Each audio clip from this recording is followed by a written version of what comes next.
सफेद मोतिये के ऑपरेशन के बाद रोशनी आई नहीं, रोशनी खराब हो गई। क्या आंख वापस आ सकती है? रोशनी को वापस लाया जा सकता है?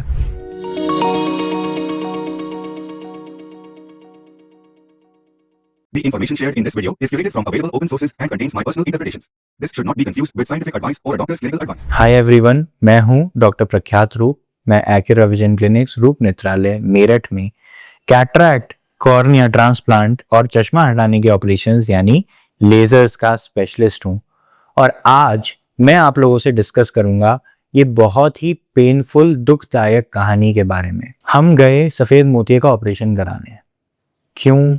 क्योंकि हमारी आंख में धुंधलापन आ रहा था, अक्षर साफ नहीं दिख रहे थे, रोशनी फैल रही थी, सफेद सफेद दिखाई दे रहा था, रंग फीके हो रहे। पर ऑपरेशन कराने के बाद रोशनी तो बढ़ी नहीं, बल्कि आंख में अब पानी, चुभन और धीरे धीरे पुतली पर सफेदी और आ गई है।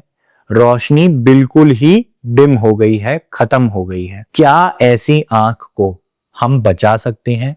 क्या रोशनी वापस आ सकती है? देखिए, इसका जवाब है बिल्कुल हाँ, 100% आ सकती है। आपको सही इलाज की आवश्यकता है। कई बार आंख की जो पुतली है उसकी पिछली परत बहुत ज्यादा नाजुक होती है। कई लोगों में ये परत पैदाइशी कमजोर होती है और बढ़ती उम्र के साथ ये कमजोरी उजागर होने लगती है। जब हम सफेद मोतिये का ऑपरेशन करते हैं, अगर बहुत बारीकी से ना देखा जाए तो कई बार ये कमजोरी पुतली की मिस हो जाती है। ऐसे में सफेद मोतिये का ऑपरेशन होने से ये कमजोर परत खराब हो जाती है और आंख की पुतली धीरे धीरे करके सफेद पड़ने लगती है। रोशनी नहीं बढ़ती, कम होती चली जाती है। ऐसे में क्योंकि हम परेशान हो जाते हैं, कई बार जिन डॉक्टर ने इलाज किया होता है उन्हें भी ये समझ में नहीं आता कि ये क्यों हो रहा है। लगता है कि आंख में कोई सूजन आ रही है जिसके कारण ये प्रॉब्लम हो रही है। बहुत सारी दवाइयां दी जाती हैं। आप कई जगह गए होंगे, 2-3 जगह अलग अलग डॉक्टर्स को दिखाया और सबने अलग अलग दवाई दी। फिर आपको पता चलता है कि आपको पुतली की बीमारी है। ऐसी ही 2 लोगों की कहानी मैं आज आप लोगों से शेयर कर रहा हूं। एक भाई साहब हैं जिन्होंने एक ऐसे डॉक्टर साहब से ऑपरेशन कराया जो मोतियाबिंद के अच्छे विशेषज्ञ हैं, जिन्होंने MICS तकनीक द्वारा उनका सफेद मोतिये का ऑपरेशन किया। लेकिन ऑपरेशन के बाद डॉक्टर साहब ने पाया कि जो पुतली की स्थिति होनी चाहिए थी या आंख की स्थिति होनी चाहिए थी वो नहीं दिख रही थी। उन्हें शक हुआ कि शायद इस व्यक्ति की पुतली कमजोर है। सही इक्विपमेंट के ना होने की वजह से कई बार ऑपरेशन से पहले ये टेस्ट नहीं हो पाते। तो उन्होंने उस मरीज को इनको मेरे पास भेजा। मैं क्योंकि पुतली का विशेषज्ञ हूं और मेरे पास वो सारी मशीनें हैं जो पुतली के टेस्ट करने के लिए इस्तेमाल की जाती हैं। हमने उनकी दूसरी आंख का टेस्ट किया और पाया कि उसमें भी पुतली कमजोर है।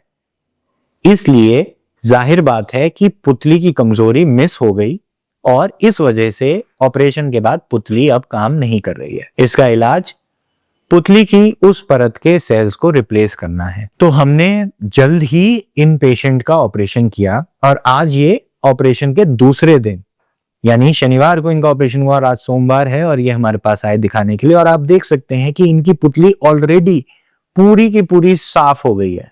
जो सारा धुंधलापन था वो जा चुका है, पुतली ऑलरेडी साफ है। ये ऑपरेशन, जिसको हम डेस्मेट मेम्ब्रेन एंडोथेलियल केरेटोप्लास्टी बोलते हैं, इसके बारे में मैं आपसे बाद में विस्तार से बात करूंगा। दूसरी कहानी पे आते हैं। ये माता जी की कहानी है जो लगभग 70 साल की है और ये लगभग 1 साल से इस आंख से अंधी थी।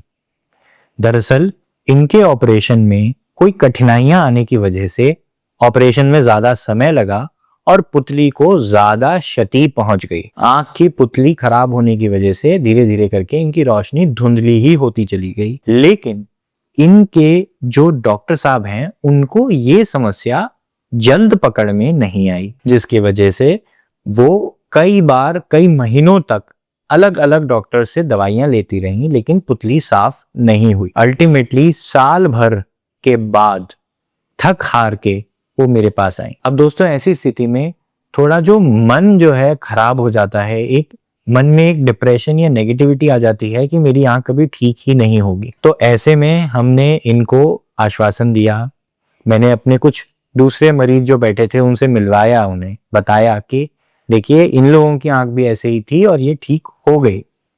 और उनका भी हमने डीमेक डेस्मेंट मेम्ब्रेन एंडोथेलियल केरेटोप्लास्टी नामक ट्रांसप्लांट किया, जिससे इनकी नजर भी जल्द ही साफ हो गई। ये दोनों कहानियां हम बहुत कॉमनली देखते हैं। बिना टांके के कॉर्निया ट्रांसप्लांट्स की सक्सेस रेट लगभग 99% है, लेकिन ये बहुत ही ज्यादा एडवांस लेवल की सर्जरीज हैं, बहुत कम सर्जन्स करते हैं और बहुत न्यू सर्जरीज हैं, जिसकी वजह से कई बार पुराने आई सर्जन्स को भी इसके बारे में अच्छी जानकारी नहीं होती। वो सोचते हैं कि ये पुराने टांकों वाले ट्रांसप्लांट या जो डीसेक है जिसमें पुतली की पिछली परत को लेकर लगाया जाता है, काफी समय से कर रहे हैं हम, उसके तरह के ही नतीजे मिलेंगे। लेकिन जब वो ये डीमेक के नतीजे देखते हैं जो आपके सामने हैं, तब उन्हें ये एहसास होता है कि ये ऑपरेशन जेन्युइनली बहुत ही जल्दी पेशेंट की पूरी नजर को वापस ला सकता है। तो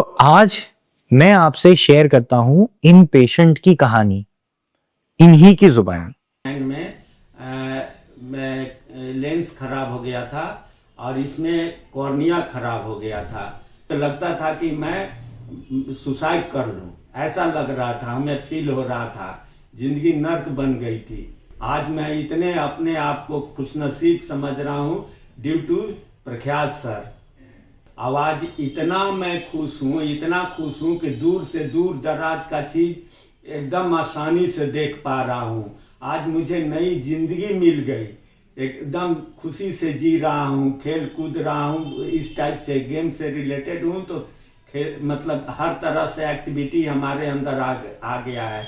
मैं कृष्णा रानी करनाल से। मैंने अपना ऑपरेशन पहले करनाल डॉक्टर गुप्ता से करवाया था। तो थोड़ा सा हो सकता है मेरे में कमी हो, मेरे शरीर में कमी हो, तो कमी रह गई थी, कॉर्निया की दिक्कत थी मुझे। तो इन्होंने मेरा वो इलाज किया है, सो बहुत बढ़िया हुआ है। मैं न्यूज़पेपर भी पढ़ सकती हूँ और चाय वगैरह खाना वगैरह भी बना सकती हूँ, टीवी भी देख सकती हूँ। मुझे बहुत खुशी हुई है, बहुत ही खुशी हुई है, मैं गद गद प्रसन्न हूँ। तो जैसा आप लोगों ने देखा दोस्तों, आंख का सफेद मोतिये के ऑपरेशन के बाद खराब हो जाना कोई परमानेंट चीज नहीं है। अगर हम समय रहते जल्दी इलाज कराएं तो पूरी नजर को वापस ला पाना मुमकिन होता है लगभग सभी केसेस में। तो इसीलिए अगर आपके किसी प्रियजन को, आपके किसी फ्रेंड को ऐसी समस्या है, उनके परिवार में ऐसी दिक्कत है कि सफेद मोती के बाद रोशनी कम हो गई, पुतली धुंधली पड़ गई या पर्दे की कोई समस्या हो गई, तो उसको जल्द ही इलाज कराएं, उसको इग्नोर ना करें। रोशनी को बचाया जा सकता है। आशा करता हूं कि आप लोगों को ये वीडियो अच्छा लगा। आप और क्या जानकारी हमसे चाहते हैं हमें कमेंट सेक्शन में ज़रूर बताइए और कृपया हमारे चैनल को सब्सक्राइब करें। हम बहुत ज़्यादा भड़कीले वीडियोस तो नहीं बनाते हैं, लेकिन हम सिंसियरली सच्ची इंफॉर्मेशन आपसे शेयर करना चाहते हैं। इस पहल में हम आशा करते हैं कि आप हमारी मदद करें। Thank you.